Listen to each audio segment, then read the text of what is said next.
نماز قبول ہونے کی 3 اہم نشانیاں۔ اگر آپ میں یہ 3 نشانیاں ہیں تو آپ کی نماز قبول ہے۔ وہ 3 نشانیاں یہ ہیں۔ بسم اللہ الرحمن الرحیم۔ حدیث بخاری شریف کی ایک روایت میں ہے، ایک مرتبہ حضور اقدس صلی اللہ علیہ وآلہ وسلم نے اپنے دونوں ہاتھ دعا کے لیے اٹھائے اور فرمایا، اے میری پروردگار، میری امت، اور رونے لگے تو اللہ تبارک و تعالیٰ نے فرمایا، اے جبرائیل، محمد صلی اللہ علیہ وآلہ وسلم کے پاس جاؤ اور تیرا رب خوب جانتا ہے، لیکن ان سے پوچھو آپ کیوں رو رہے ہیں۔ حضرت جبرائیل علیہ السلام سرکار مدینہ صلی اللہ علیہ وآلہ وسلم کے پاس آئے اور عرض کیا، آپ کیوں رو رہے ہیں؟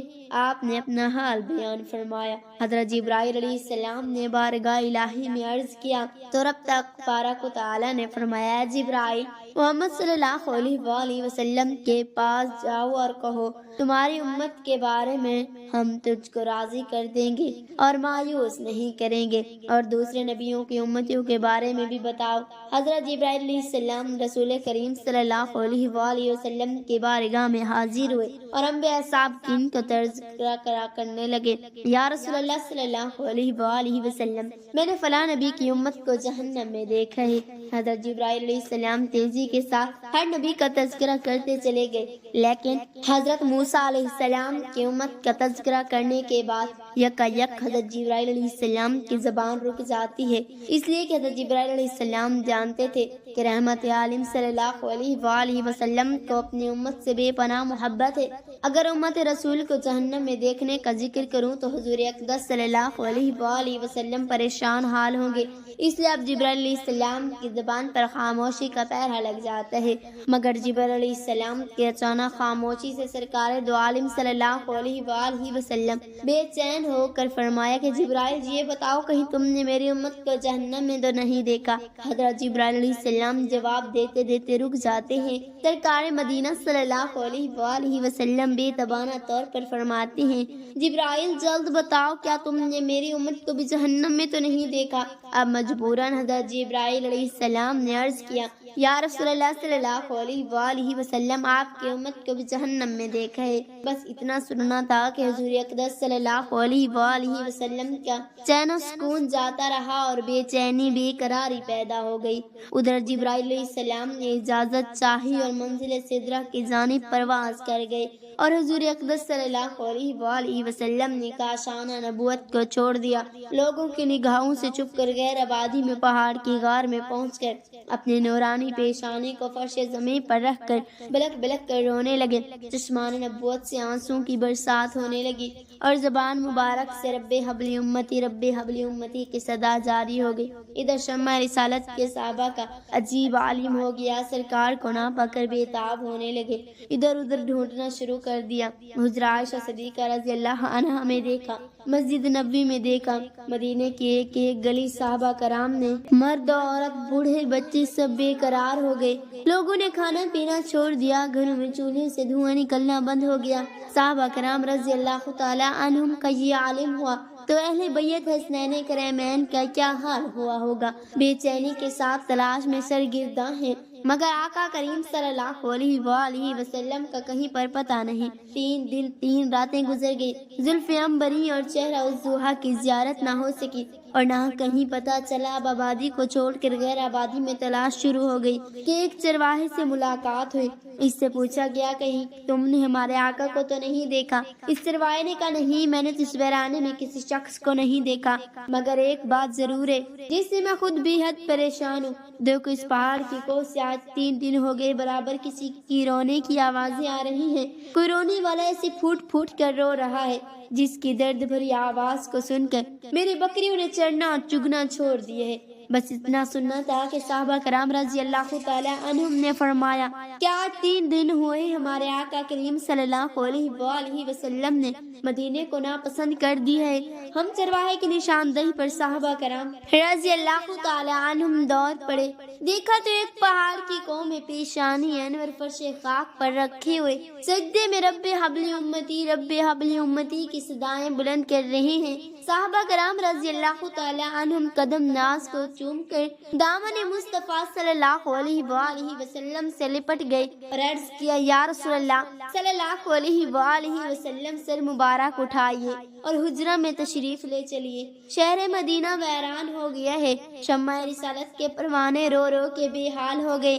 مدینہ میں واویلا مچا ہوا ہے، لوگوں نے کھانا پینا چھوڑ دیا اور اہل بیت بہت پریشان ہے، مگر رحمت عالم صلی اللہ علیہ وآلہ وسلم دنیا مافیا سے بے نیاز ہو کر امت عاصی کے غم میں زاروں قطار رو رہی ہیں اور دعائیں مغفرت میں مصروف ہیں۔ جب صحابہ کرام رضی اللہ تعالی عنہم تمام تر کوششیں کر کے ناکام ہو گئے تو صحابہ کرام رضی اللہ تعالی عنہم سیدہ طاہرہ خاتون جنت حضرت فاطمہ کی بارگاہ میں حاضر ہوئے اور عرض کیا کہ اے خاتون جنت، ہم نے سرکار کا پتہ لگا لیا ہے، فلاں پہاڑ کی کوہ میں امت عاصی کے غم میں رو رہی ہیں، لیکن تمام تر کوششوں کے باوجود سرکار کائنات صلی اللہ علیہ وآلہ وسلم سجدے سے سر انور نہیں اٹھا رہے ہیں۔ خدا را تشریف لے چلیے، ممکن ہے کہ سرکار دو عالم صلی اللہ علیہ وآلہ وسلم سر مبارک اٹھا لیں اور ہماری بے قرار دنیا کو سکون و اطمینان حاصل ہو جائے۔ حضرت سیدہ فاطمہ الزہرا رضی اللہ تعالی عنہا نے جسم اطہر کو چادر سے چھپایا اور آقا کائنات صلی اللہ علیہ وآلہ وسلم کی بارگاہ میں پہنچ کر التجا کرنے لگی کہ ابا جان اب سجدے سے سر انور اٹھائیے اور مدینہ تشریف لے چلیے۔ آپ کی جدائی سے مدینہ والوں کا برا حال ہو گیا ہے، ہر طرف آہ فغاں برپا ہے، آپ کے نہ ہونے سے ہر دل بے قرار ہے اور ہر آنکھ اشکبار ہے۔ حسنین آپ کی شفقت نہ پا کر تڑپ رہی ہیں، لیکن آپ بار بار رب حبلی امتی رب حبلی امتی کی صدائیں بلند کرتے رہے اور سجدے سے سر مبارک نہ اٹھایا۔ بلا آخر سیدہ طاہرہ رضی اللہ تعالی عنہا نے اپنی پیشانی مبارک سے مل کر عرض کیا ابا جان دامن صبر چھوٹنے والا ہے، اب تو سر اقدس اٹھا لیے ورنہ فاطمہ قیامت تک سجدے کرے گی، سر نہیں اٹھائے گی۔ تب جا کر سرکار دو عالم صلی اللہ علیہ وآلہ وسلم نے سجدے سے سر مبارک اٹھایا اور فرمایا فاطمہ تم ضد نہ کرتی تو جب تک پروردگار عالم سے میں اپنی پوری امت کی شفاعت و مغفرت نہ کرا لیتا سجدے سے سر نہ اٹھاتا۔ حضرت انس بن مالک رضی اللہ عنہ روایت کرتے ہیں کہ حضور اقدس صلی اللہ علیہ وآلہ وسلم کے زمانے میں ایک یہودی عالم تھا، اس کا نام جلبیب تھا۔ اس کا ایک لڑکا حسن و جمال میں یکتا تھا جو کمال سیرت سے مزین اور بڑا خلیق تھا۔ اتفاق اس نے اپنے والد کے خزانے میں ایک ڈبیا دیکھی جو سرخ موتیوں سے بنی ہوئی تھی اور اس پر مشق کی ایک مہر لگی ہوئی تھی تاکہ کوئی شخص اسے کھول نہ سکے اور اندر دیکھ نہ سکے۔ لڑکے نے اس ڈبیا کو دیکھا تو بڑا غضبناک اور خوشگمی ہو کر باہر نکلا۔ باپ نے وجہ پوچھی تو کہنے لگا ایک عرصہ ہو گیا ہے آپ نے کوئی چیز مجھ سے پوشیدہ نہیں رکھی، مگر یہ ڈبیا ہمیشہ بند رکھی ہے، حالانکہ میرے ساتھ آپ کی شفقت و محبت بہت زیادہ ہے۔ باپ نے بتایا بیٹا اس میں جوہرات ہیں نہ خزانہ، اس میں چند اوراق ہیں، جب تم علماء کی مجالس میں بیٹھ کر فاضل ہو جاؤ گے اور ہر بات سمجھنے لگو گے تو اس کا مطالعہ بھی کر لینا۔ چونکا بھی نہ پختہ ذہن ہو، اس لیے ڈبیا کا راز رازہ دیدہ دانستہ پوشیدہ رکھا گیا ہے۔ ایک دن جلبیب بارہ نوشی میں مشغول تھا، جہاں یہ موقع غنیمت جانتے ہوئے والد کے خزانے میں گیا اور اس ڈبیا کی کھولنے میں مشغول ہو گیا جس کے لیے رازداری سے کام لیا جا رہا تھا۔ مہر توڑ دی گئی، ڈبیا کا ڈھکن کھولا ہے تاکہ نور کی ایک شعاع نمودار ہوئی جس کے سامنے چراغ کی روشنی مانند پڑ گئی۔ ڈبیا کے اندر دو سفید ورق دکھائی دیے جن پر لا الہ الا اللہ محمد رسول اللہ لکھا تھا۔ اس کلمہ طیبہ کے بعد حضور نبی کریم صلی اللہ علیہ وآلہ وسلم کے اوصاف حمیدہ لکھے ہوئے تھے کہ آپ کی آبرو پیوستہ ہوں گے، داڑھی گنی ہوگی، جس بھی اس کا زمانہ میں سر ہو اس کی بات سنے، اس کا کلام قرآن ہوگا، اس کا دین اسلام ہوگا، وہ انسانوں کو خدا کی عبادت کی دعوت دے گا، پانی سے نہیں ڈرے گا، بحاق کی لگامیں اس کاغذ پر پڑیں تو حضور اقدس صلی اللہ علیہ وآلہ وسلم کی محبت اس کے دل میں گھر کر گئی۔ کہنے لگا کاش میں معلوم کر لیتا کہ آپ خاکی ہیں یا نوری، آسمانوں پر ہیں یا زمین پر، دریاؤں میں رہتے ہیں یا جنگوں میں، اس نے اپنی محرومی اور سوگواری کا اس انداز سے اظہار کیا کہ بے ہوش ہو گیا۔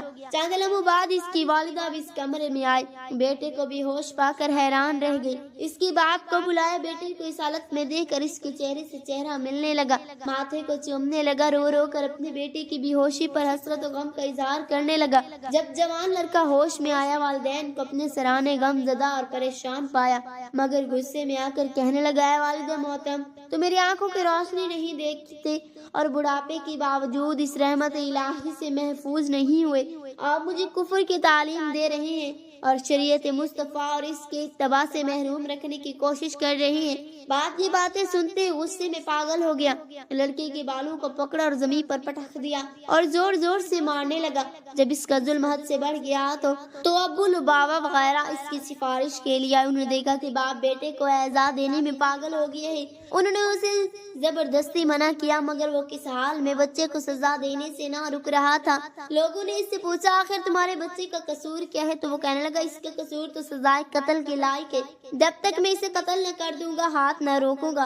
پھر اس نے بتایا، یہ دین محمد صلی اللہ علیہ وآلہ وسلم پر ایمان لے آیا ہے، اپنے آباء و اجداد کا مذہب ترک کر دیا ہے۔ ان لوگوں نے بھی اس بچے کو نصیحت کرنا شروع کیا اور کہا، بیٹا تم تمام لوگ تو ہم میں سے دین کی تعلیم حاصل کرتے ہیں، لوگ ہماری اتباع کرتے ہیں، لیکن تم محمد صلی اللہ علیہ وآلہ وسلم کے اتباع میں لگی ہو، اسے چھوڑ دو اور اپنے سابقہ دین پر قائم رہو۔ لڑکا کہنے لگا، میں نے سوچا بچار کرنے کے بعد اپنی وہمی اور فرسود دینوں کو ترک کر دیے ہے اور محمد صلی اللہ علیہ وآلہ وسلم کے صراط مستقیم کو اختیار کر لیا ہے، ان پر ایمان لے آیا ہوں۔ ان لوگوں نے اس نوجوان کو بڑی الٹی سیدھی نصیحتیں کی گئی، مگر وہ اپنے نیک ارادے پر ڈٹا رہا۔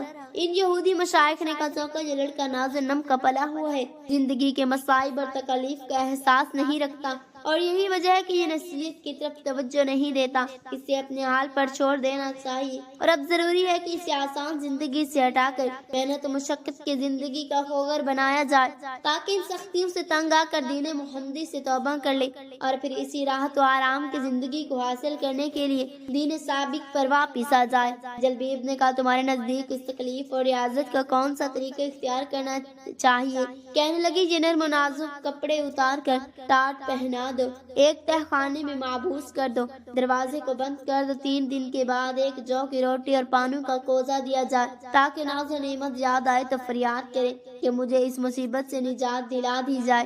جلبیب نے ان لوگوں کی نصیحت پر عمل کرتے ہوئے اس مظلوم کو ایک کمرے میں بند کر دیا، چونکہ اسے سوکھی روٹی اور پانی کی عادت نہ تھی، سخت پریشان ہوا، ان کی وجہ سے روتا رہتا۔ ایک دن باپ نے دیکھا تو کہ کیا تم اپنے دین پر قائم ہو یا نہیں، اور دینی محمدی سے باز آتے ہو یا نہیں؟ بیٹے نے کہا، اے میرے باپ، میرا رونا طعام کی بے لطفی اور پانی کی کمی کی وجہ سے نہیں، بلکہ مجھے تو دیدار محمد صلی اللہ علیہ وآلہ وسلم کا اشتیاق ہے۔ باپ نے پھر کہا، جب تک دین محمدی سے توبہ نہ کرو گے تمہیں اس عذاب سے نجات نہیں ملے گی۔ لڑکے نے کہا، خدا کی قسم، محمد صلی اللہ علیہ وآلہ وسلم کی محبت جس طرح میرے دل میں جا گزری ہے، اسے توبہ نہیں کی جا سکتی۔ اصل میں نماز کی قبولیت کا حقیقی علم صرف اللہ تعالیٰ کو ہے، لیکن اگر نماز کا اثر ہماری زندگی میں ظاہر ہو رہا ہے تو یہ ایک اچھی نشانی ہے۔ اللہ تعالیٰ سے دعا کرتے ہیں میرے تمام مسلمان بہن بھائیوں کی تمام مصیبتیں اور پریشانیاں دور فرمائے، آمین یا رب العالمین۔